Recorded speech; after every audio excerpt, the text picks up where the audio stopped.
रिवायात में मिलता है कि 11 रजब उल मुरज्जब को हज़रत अली शेर खुदा की वालदा गिरामी और हज़रत अबू तालिब अलैहिस्सलाम की ज़ौजा हज़रत फ़ातिमा बिन्त असद सलामुल्लाह अलैहा खाना काबा की तरफ बढ़ती हैं और खाना काबा का चक्कर लगाती हैं और फिर खाना काबा की दीवार पर हाथ रखकर हज़रत फ़ातिमा बिन्त असद फरमाती हैं, ऐ मेरे मालिक, ऐ मेरे खालिक, ऐ कायनात के मालिक, ऐ मेरे अल्लाह, अपने वली का ज़हूर फरमा।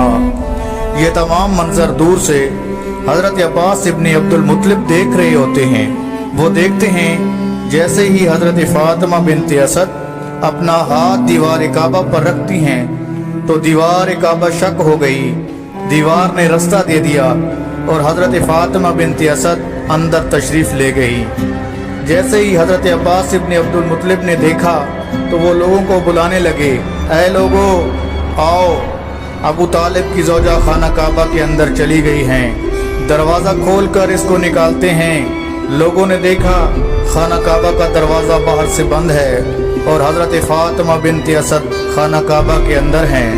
ये बात पूरे अरब में फैल गई कि अबू तालिब की ज़ौजा जिसके यहाँ बच्चे की विलादत का वक्त था वो खाना काबा के अंदर है। एक जमे गफ़ीर मक्का की सरजमीन पर खाना काबा के पास जमा होने लगा। लोगों ने खाना काबा का दरवाज़ा खोलने की बहुत कोशिश की लेकिन दरवाज़ा न खुला। पूरे मक्का में इज़्तिराब था, तमाम लोग हैरत में मुब्तला थे। बस दो इंसान ऐसे थे जो बहुत मुतमईन थे। एक थे हज़रत अबू तालिब अलैहिस्सलाम और दूसरी शख्सियत हज़रत मोहम्मद मुस्तफ़ा सल्लल्लाहु अलैहि वसल्लम थे। 2 दिन लोगों की निगाहें खाना काबा पर लगी हुई थी। 13 रजब उल मुरज्जब 30 आमुल फील फिर एक दफ़ा दीवार काबा हिलने लगी तो हज़रत अबू तालिब अलैहिस्सलाम ने हज़रत मोहम्मद मुस्तफ़ा सल्लल्लाहु अलैहि वसल्लम से कहा, जाओ मेरे लाल खाना काबा के अंदर जाओ। बस हज़रत मोहम्मद मुस्तफ़ा खाना काबा के अंदर तशरीफ़ ले गए और देखा खाना काबा के अंदर मौलूद काबा के चेहरे का नूर पूरा खाना काबा चमक रहा था।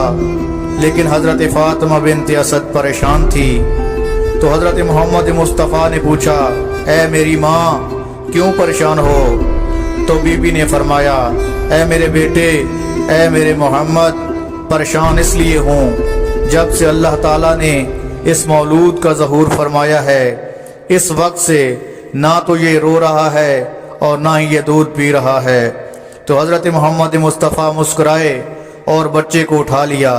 जैसे ही हज़रत मोहम्मद मुस्तफ़ा ने हाथों पर उठाया तो मौलूद काबा ने आँखें खोल दी और फिर हज़रत मोहम्मद मुस्तफ़ा ने बच्चे के मुंह में अपनी ज़बान दी तो हज़रत अली अलैहिस्सलाम ने हज़रत मोहम्मद मुस्तफ़ा की ज़बान चूसने लगे और फिर हज़रत मोहम्मद हज़रत अली अलैहिस्सलाम को लेकर खाना काबा से बाहर आए और बाहर एक हजूम था जो देख रहा था। जैसे ही मोहम्मद मुस्तफ़ा सल्लल्लाहु अलैहि वसल्लम के कदम मुबारक खाना काबा से बाहर आए, बच्चे के चेहरे के नूर को देखकर तमाम लोग झूम उठे और पूछने लगे, ऐ मोहम्मद इसका नाम क्या है? तो हज़रत मोहम्मद मुस्तफ़ा ने फरमाया, जिस खुदा ने इस मौलूद को इतनी बुलंदी अता फरमाई और खाना काबा में ज़हूर फरमाया, इसी बुलंदी की मुनासबत से अल्लाह ताला का हुक्म है कि इसका नाम अली रखा जाए। इसका नाम अली है, यानी वो बुलंद मकाम जहाँ पहुँचना मुमकिन न हो, अली इस बुलंदी का नाम है। जब खुदा के घर से हज़रत अली को लेकर हज़रत अबू तालिब अपने घर जाने लगे तो किसी मुनाफिक ने आवाज़ लगाई, ऐ अबू तालिब, क्या तुम अरब की रस्म अपने बेटे के साथ अदा नहीं करोगे? अरब की रस्म थी कि जब बच्चा पैदा होता था इस पर एक सांप छोड़ा जाता था।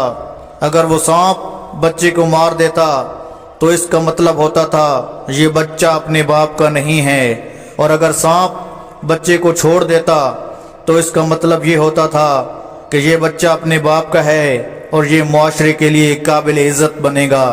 हज़रत अबू तालिब अलैहिस्सलाम ने एक निगाह हज़रत मोहम्मद मुस्तफ़ा सल्लल्लाहु अलैहि वसल्लम के चेहरे पर डाली اور پھر اپنے بیٹے کو دیکھا اور پھر لوگوں کو مخاطب ہوئے اور اپنے بیٹے کو ایک جگہ زمین پر رکھ دیا اور کہا لاؤ اپنے سانپ لے کے آؤ۔ ایک بڑے سانپ کو حضرت علی علیہ السلام کے پاس چھوڑا گیا۔ جیسے ہی سانپ حضرت علی علیہ السلام کے پاس گیا اور حضرت علی علیہ السلام نے اپنے ننھے ننھے ہاتھوں سے سانپ کو پکڑا اور اس کے منہ میں ہاتھ ڈال کر اس کو 2 حصوں میں چیر دیا۔ یہ منظر دیکھ کر لوگ حیران ہوئے۔ عربی زبان میں سانپ کو حیا کہتے ہیں اور کسی چیز کو چیر پھاڑ دینے کو درہ کہتے ہیں۔ یہ منظر دیکھ کر تمام طرف ایک آواز بلند ہوئی، حیا درہ حیا درہ۔ یہ آوازیں اتنی بلند ہوئیں اور ایسے محسوس ہونے لگا کہ فضا حیدر حیدر کے نعروں سے گونج رہی ہے۔ یہ سن کر آپ کی والدہ نے آسمان کی طرف دیکھا اور فرمایا اے میرے اللہ، میں نے اس کا نام حیدر رکھا، وہ شیر جو سانپ کو چیر پھاڑ کے 2 حصوں میں تقسیم کر دے۔ معصوم انفو دیکھنے والوں کی ہماری طرف سے آج 13 رجب المرجب کی اور جشن مولود کعبہ کی بہت بہت مبارک ہو۔ اللہ ہم سب کا حامی و ناصر ہو۔ خدا حافظ۔